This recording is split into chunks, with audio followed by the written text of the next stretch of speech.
வணக்கம்.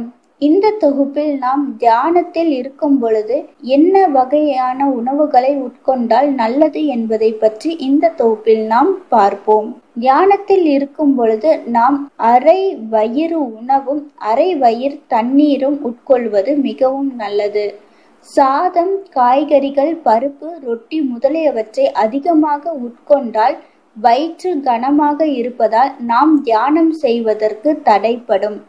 பால் உணவு சரீரத்தை மிக லேசாக்கக்கூடியது. அதனால் நாம் பாலை அதிகமாக உட்கொள்ளலாம்.